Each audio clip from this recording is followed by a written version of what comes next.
What's going on all? Thanks for tuning in once again, Jay's channel.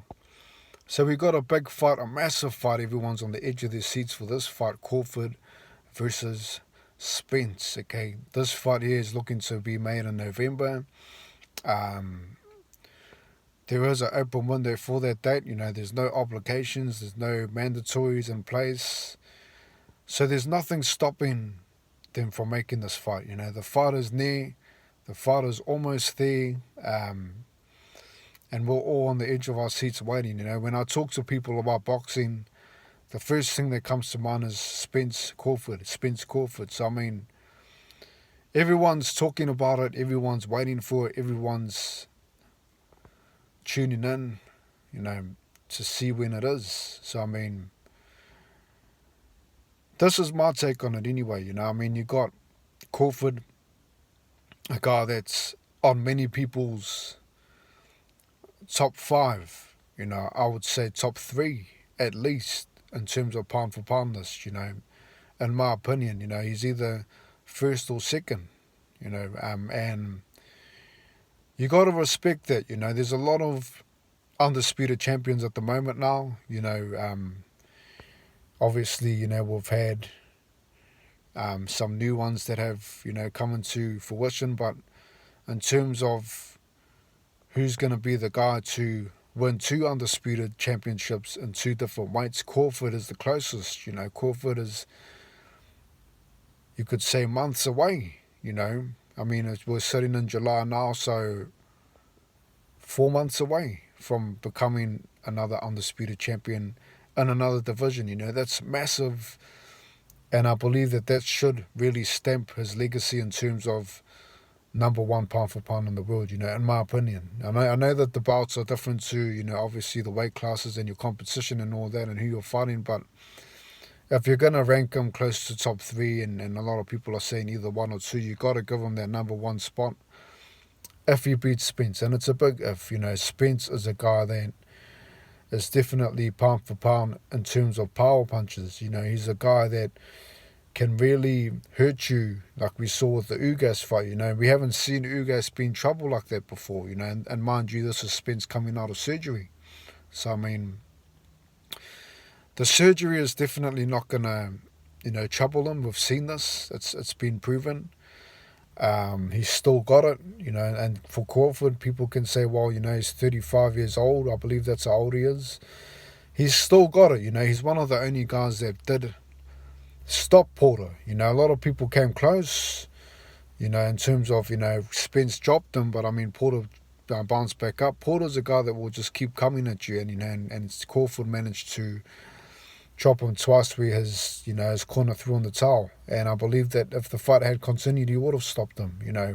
Crawford is a guy that once he finds out what punches to use, once he finds out your style, he will definitely come for it. He will bring it, he will put on the heat, and he will finish you off. That's what he does. With Spence, he's a guy that he always has pressure on you. He's always coming forward. He doesn't waste punches, and he tends to hurt you early. He's one of those guys.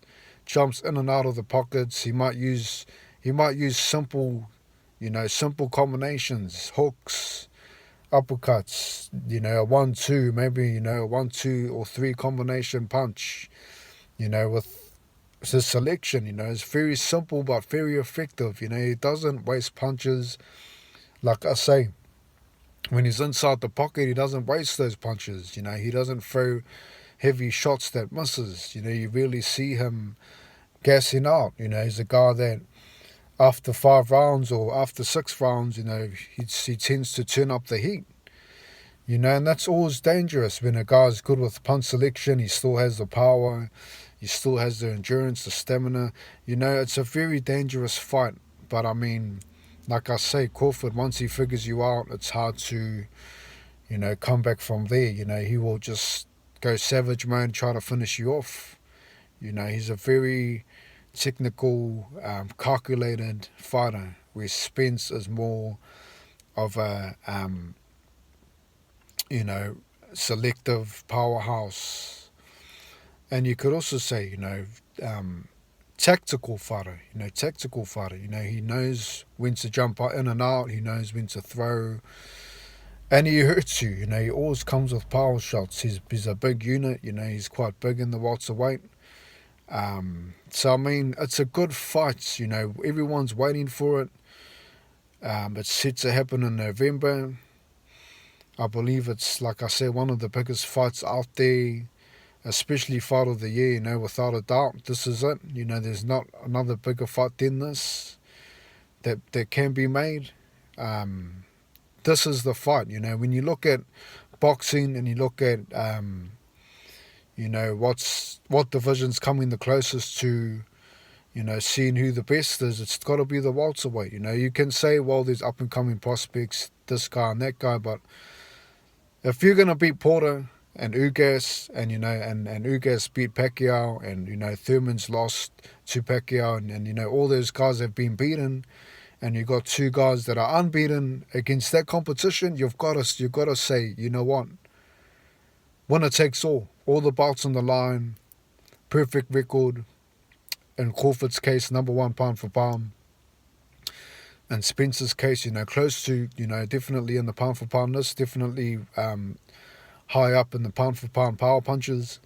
So, I mean, there's a lot on the line for this fight for sure, and the boxing public is just looking for that fight to be made because these guys bring such a lot of excitement, skill set. There's a guy like Crawford, I've never seen a guy that's naturally a right-handed fighting. Correct me if I'm wrong, drop it in the comments. But, a right-handed fighter that can fight southpaw from round 1 to round 12. I've never seen anybody do that.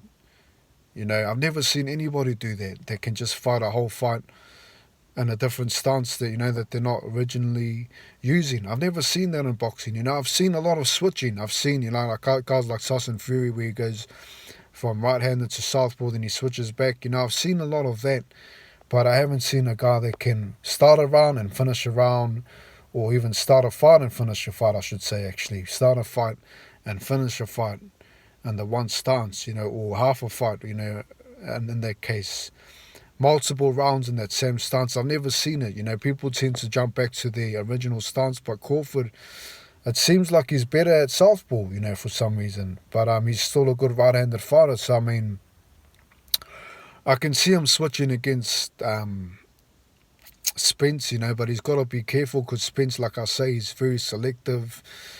When he's jumping in and out of the pocket, he's always, using the right punches and always hurting guys. He's got that power behind him. He uses his shoulders, he uses his, his skill set to hurt you. He's got that technique, that right technique. And Crawford, it's just always dangerous, especially when he figures you out. He doesn't stop punching. He'll definitely go for it once he figures you out. And it's a great fight, man. November, I'm looking forward to it.